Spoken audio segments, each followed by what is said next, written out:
When we picture ancient Rome, our minds usually jump to these silent, grand ruins, right? All that stone and marble that's managed to survive for centuries. But here's the thing. Those silent stones, they once echoed with a constant, vibrant soundtrack. So today, let's dive in and try to hear the lost soundscape of the Roman world. I mean, it's a huge question. We can see their world in the art and architecture they left behind. We can read their words, but can we actually hear it?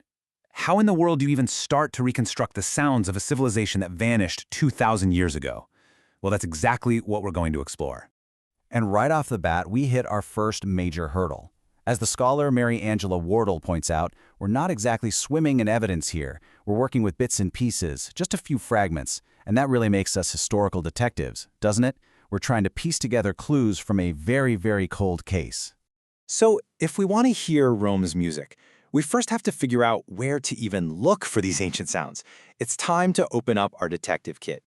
Okay, so we basically have three main avenues of investigation. First, and this is the rarest, are the actual surviving instruments themselves. Second, we've got the art they left behind, mosaics, sculptures, paintings that actually show people making music. And third, we have the written word, all those accounts from ancient authors who describe what music was used for. So check this out. Our first clue in action, visual evidence. A mosaic like this is basically a snapshot in time. It's an incredible window into when and where music happened. We can see the exact instruments being played, and we get a feel for the context. Is it a big party, a solemn ceremony? This kind of art helps us put the music right back where it belongs. Now, for our second clue, things get even more real. Physical artifacts. Look at this thing. It's a cornu, a huge curved military horn, and it was found preserved in the ash of Pompeii. Artifacts like this are absolute gold. They are our most direct link to the actual physical sounds of Rome. We can even reconstruct them and get an idea of what they might have sounded like. And our third clue, of course, is the texts. Roman writers were constantly talking about music. They'd describe which instruments you'd hear at the gladiatorial games, what kind of music was played at a funeral, or what songs were popular at a dinner party. These writings give us that all-important context for the artifacts and the images we find. All right, so we've got our clues assembled. Let's start rebuilding that Roman soundscape. What instruments were they actually playing every day? So it turns out the Romans basically had a playlist for everything.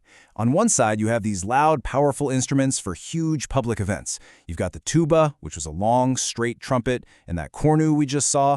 These are for military signals and for the games in the arena. They even had something called a hydraulis, a crazy, water-powered organ that could fill an entire stadium with sound. But then, on the other side, you had instruments for more refined settings, like the tibia, a kind of reed pipe, or the really elegant kithara. This tombstone really says it all. It shows a Roman musician with his brass instruments. These were the sounds of power, the sounds of the empire. Just imagine the blast of a tuba signaling the start of a chariot race, or an entire legion marching into the city. This wasn't just background noise, it was a loud and clear declaration of Roman authority. Now flip that coin. Look at this scene from a wall painting.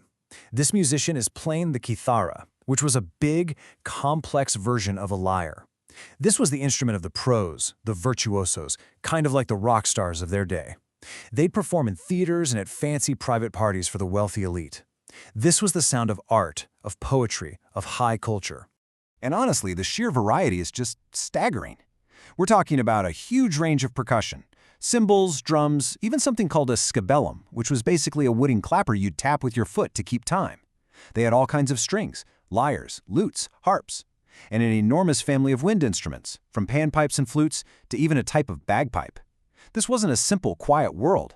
This was a full-blown orchestra. Okay, so they had all these instruments. But here's the crucial question. This wasn't just for fun, was it?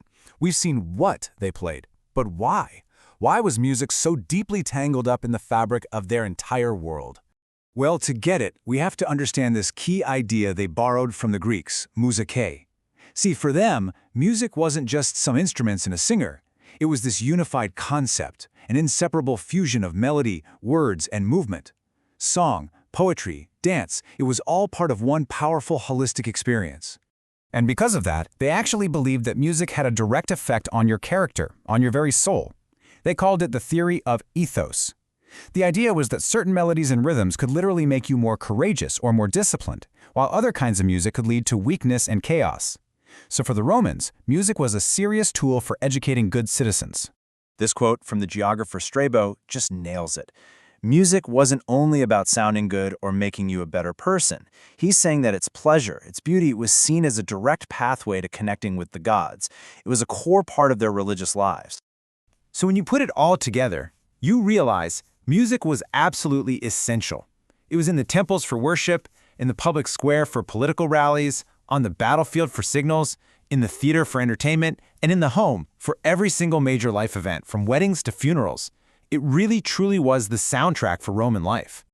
So after piecing together all these ancient clues, what have we really learned? What's the big picture here? I think the single most important thing to take away is this.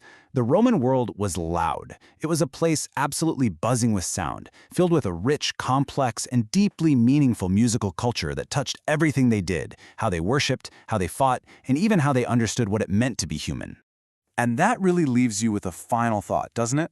If you could go back in time and hear just one thing, maybe the roar of the crowd and the blast of that giant organ in the Colosseum, or the sound of a master musician playing the kithara at a private dinner, or a hymn being sung in the Pantheon, what would you choose to hear?